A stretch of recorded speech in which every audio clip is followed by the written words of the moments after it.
வணக்கம். டிடிவி தினகரன் அவர் ஒரு நிலைப்பாட்டை எடுத்துட்டாரு. என்டிஏ கூட்டணி, எடப்பாடி பழனிசாமி தலைமை, இதெல்லாம் ஏத்துக்க மாட்டேன்னு சொன்ன டிடிவி தினகரன் ஏத்துக்கிட்டாரு. ஓபிஎஸ் நிலைப்பாடு தான் என்ன அப்படிங்கிறதே தெரியல. ஓபிஎஸ் என்ன முடிவு எடுக்க போறாருன்னு தெரியல. ஏன்னா, பிரதமர் வந்ததுக்கு ஓபிஎஸ்ஸை கூப்பிடவே இல்லை. அது மிகப்பெரிய ஒரு சங்கடம். தொடர்ந்து அவரை அவமானப்படுத்துறாங்க.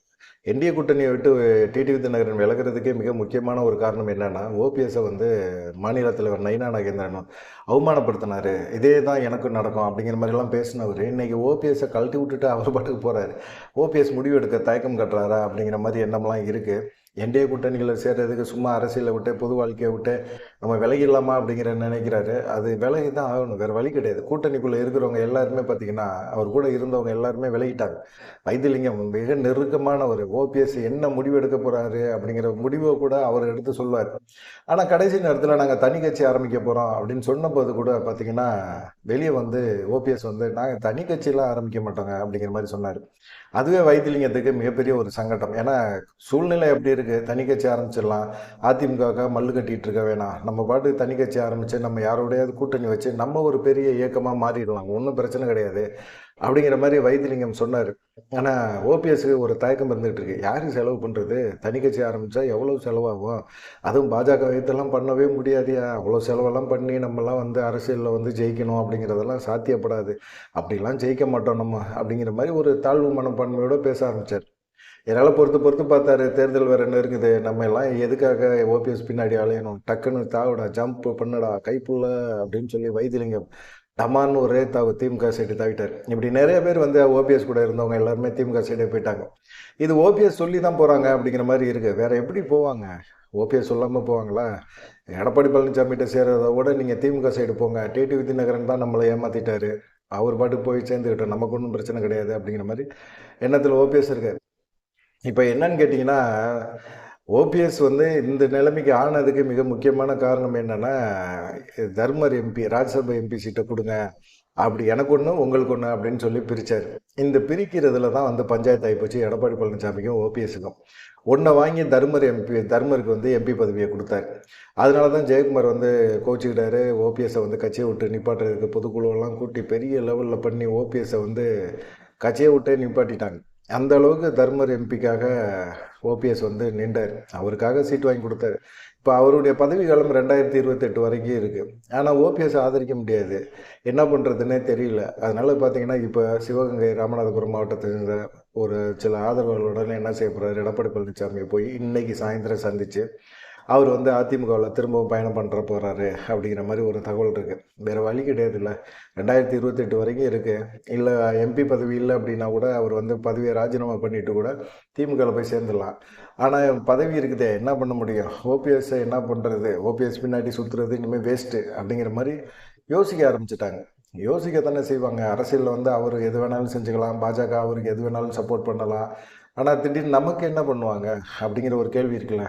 கடைசியில் எல்லாத்தையுமே கை விட்டுட்டாரு ஓபிஎஸ் அப்படிங்கிற மாதிரி ஓபிஎஸ் ஆதரவாளர்கள்லாம் பயங்கரமான கோபம் இருக்குது. அதே போல் பார்த்தீங்கன்னா சிவகங்கை மாவட்டத்தை சேர்ந்த முன்னாள் ஆவின் இயக்குனர் ஓபிஎஸோட தீவிரமான ஆதரவாளர் அசோகன், அவரும் அதிமுகவில் சேர போகிறாரு அப்படிங்கிற மாதிரி இருக்குது. எல்லாருமே கூட்டணி கட்சிகள் எல்லாமே கும்பலாக போய் சேர போகிறாங்க. அதனால் ஒன்றுமே செய்ய முடியாது அப்படிங்கிற மாதிரி எல்லாருமே சொல்கிறாங்க. சரி, ஓபிஎஸ்க்கு தான் இப்படி அப்படின்னா, ஓபிஎஸ்க்கு ஆலோசனை சொல்லிக்கிட்டு இருந்த பண்ருட்டி ராமச்சந்திரன் அவர் என்ன பண்ண போகிறாரு அப்படின்னா, அவர் சொல்லி பார்த்தார் ஓபிஎஸ்க்கு, நீங்கள் தனியாக கட்சி ஆரம்பித்து நம்ம இப்படிலாம் அதிமுக தொண்டர்கள் உரிமை மீட்பு குழுவை அப்படிங்கிற ஒரு விஷயத்தில் மாறி ஒரு தனி கட்சி அப்படிங்கிறத ஒரு 6 மாதத்துக்கு முன்னாடியே ஆரம்பிச்சிருவோம் அப்படிங்கிற மாதிரி தான் ஓபிஎஸ்க்கு ஆலோசனை சொன்னார். இந்த ஆரம்பிச்சிடலாம் அப்படின்னு சொல்கிறாரு. திடீர்னு பார்த்தீங்கன்னா கொஞ்சம் பொறுங்கிறாரு. தை பிறந்தா வழி பிறக்குன்னாரு. எல்லா வழியும் பிறந்துருச்சு, எல்லாம் விட்டு ஓடி போயிட்டாங்க. இனிமேல் வழி பிறக்கிறதுக்கு வாய்ப்பே இல்லை அப்படிங்கிற மாதிரி எண்ணத்தில் எல்லாம் ஓடிட்டாங்க. அப்புறமா என்ன பண்ணுறதுன்னு அவருக்கும் குழப்பமாயிட்டார். மக்களை சந்திக்க போகிறேன், மாநாடு போட போகிறேன்னாரு, ஒன்றும் நடக்கலை.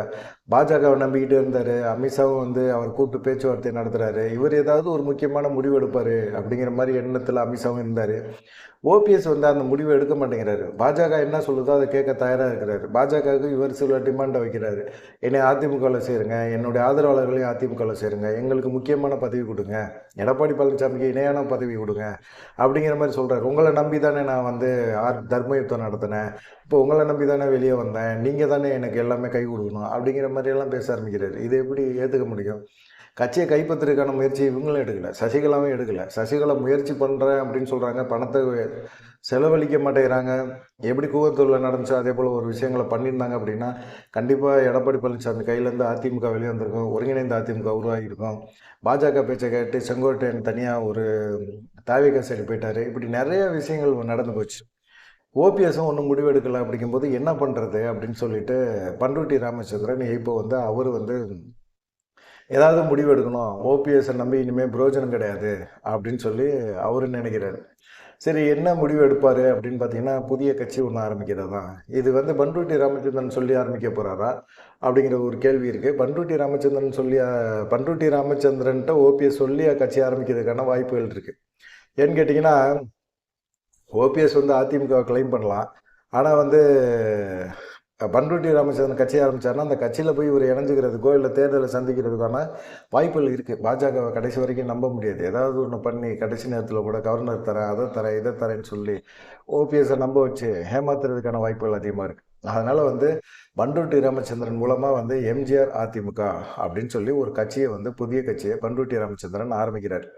இந்த கட்சி தான் வந்து பார்த்திங்கன்னா தேர்தலில் வந்து சந்திக்க போகுது அப்படின்னு சொல்கிறாங்க. எப்படியா 234 தொகுதியிலும் அவங்க சந்திக்க போகிறாங்களா? பண்ருட்டி இது எம்ஜிஆர் அதிமுக அப்படிங்கிற புதிய கட்சி வந்து மிகப்பெரிய அளவில் செல்வாக்காயிடுமா அப்படின்னா அதெல்லாம் கிடையாது. தாவேகாவோட கூட்டணி வைக்க போகிறாரு, அவ்வளோதான். தாவேகாவோட கூட்டணி வச்சுட்டு தாவேகா சைடு போயிட்டு தாவேகாவிலேருந்து ஒரு 4-5 சீட்டை வாங்கிட்டு அவருக்கு தெரிஞ்சவங்களுக்கு சீட்டை கொடுப்பாரு அப்படிங்கிற மாதிரி சொல்கிறாங்க. தாவேகாவை பலப்படுத்துறதுக்காக பண்ருட்டி ராமச்சந்திரன் கிளம்பிட்டார், அவ்வளோதான். மற்றபடி பெருசாக ஒன்றும் ஓபிஎஸ் சைட்லேருந்து யாருமே பெரிய தாக்கத்தை வந்து இந்த தேர்தல் 2026 தேர்தல் மிகப்பெரிய ஒரு தாக்கத்தை ஏற்படுத்தும் அப்படின்னு எதிர்பார்த்தாங்க. ஓபிஎஸ் ஏற்படுத்துறதுக்கான வாய்ப்புகளே ரொம்ப இதாக போச்சு. அது இல்லாமல் பார்த்தீங்கன்னா வைத்திலிங்கம்லாம் வந்து ஓபிஎஸ்ஸை நம்பி அரசியல் செஞ்சது வந்து வேஸ்ட்டாக போச்சு, நான் செஞ்ச மிகப்பெரிய ஒரு தவறு ஓபிஎஸ்ஸை நம்பினது தான். ஓபிஎஸ் வந்து நம்பிக்கை கொடுப்பாரு, அதுக்கப்புறமா செயல்படுத்த மாட்டார். மக்களை சந்திக்க சொன்னால் மக்களை சந்திக்கலை, மாநாடு போட சொன்னால் போட மாட்டேங்கிறாரு. எல்லா விஷயத்துக்குமே ஒரு தயக்கம் எடுக்கிறாரு. முடிவு எடுக்கிறதுல மிகப்பெரிய ஒரு தயக்கம் இருக்குது. இன்னமும் பாருங்கள், தயக்கம் தான் அவர்கிட்ட. இது வந்து ஒரு அரசியலில் வந்து ஜொலிக்கிறதுக்கு இது மிகப்பெரிய ஒரு மைனஸ். இது அவருக்கு வந்து அம்மா காலத்தில் அவர் விசுவாசின்னு சொன்னாங்க, அந்த விசுவாசிக்காக நம்பி நாங்கள் போய் ஏமாந்துட்டோம் அப்படிங்கிறது தான் வைத்திலிங்கத்தோட குற்றச்சாட்டு. அதே தான் பண்ருட்டி ராமச்சந்திரனோட குற்றச்சாட்டுமே. இப்போ தர்மர் எம்பி கூட அவர் வந்து ஓபிஎஸ் நமக்காக அரசியல் வந்து ஒதுக்கி வைக்கப்பட்டார், அரசியல் வந்து அதிமுக வந்து விலக்கப்பட்டார் அப்படிங்கிற ஒரு பரிதாபத்தில் தான் ஓபிஎஸ் கூட இருந்தார். ஆனால் அவருக்கு 28வது வருஷம் வரைக்குமே அவருக்கு எம்பி பதவி இருக்குது. அப்படிங்கும்போது அவர் வந்து அதிமுக சார்ந்து போகிறது தான் அவருக்கு நல்லது, அவருக்கு அரசியல் எதிர்காலத்துக்கு நல்லது. நம்பிக்கையாக இருக்கலாம், விசுவாசமாக இருக்கலாம், அவர் செஞ்ச உதவிக்கு நன்றி கடனாக இருக்கலாம். ஆனால் தொடர்ந்து வந்து அரசியலில் வந்து நம்ம ஜெயிக்க முடியாது. அப்படிங்கும்போது ஓபிஎஸ்ஸை கை கழுவிட்டு போகிறத தவிர வேறு ஒன்றுமே கிடையாது. அதனால தான் இப்போ ஓபிஎஸ்ஸை விட்டு போகிறாங்க அப்படிங்கிற மாதிரி சொல்கிறாங்க. பார்க்கலாம் பண்ருட்டி ராமச்சந்திரன் ஆரம்பிக்கிற எம்ஜிஆர் அண்ணா திராவிட முன்னேற்ற கழகம் எந்த அளவுக்கு செயல்படும் அப்படிங்கிறது. அவர் தாவேகா கொடுக்குற ஆதரவை தாவேகா எந்த அளவுக்கு ஏற்றுக்க போகுது, செங்கோட்டையன் எந்த அளவுக்கு ஏற்றுக்க போகிறாரு, இல்லை இந்த பண்ருட்டி ஆரம்பிக்கிற கட்சிக்கு வந்து பின்னணியில் ஓபிஎஸ் இருக்கிறாரா, இல்லை ஓபிஎஸ் இருந்து என்னத்தை செயல்பட்டுற போகிறாரு அப்படிங்கிற மாதிரி பல கேள்விகள் இருக்குது. நீங்கள் என்ன நினைக்கிறீங்க, உங்கள் மனசில் என்ன தோணுது, அதெல்லாம் கமெண்டாக போடுங்க. நன்றி, வணக்கம்.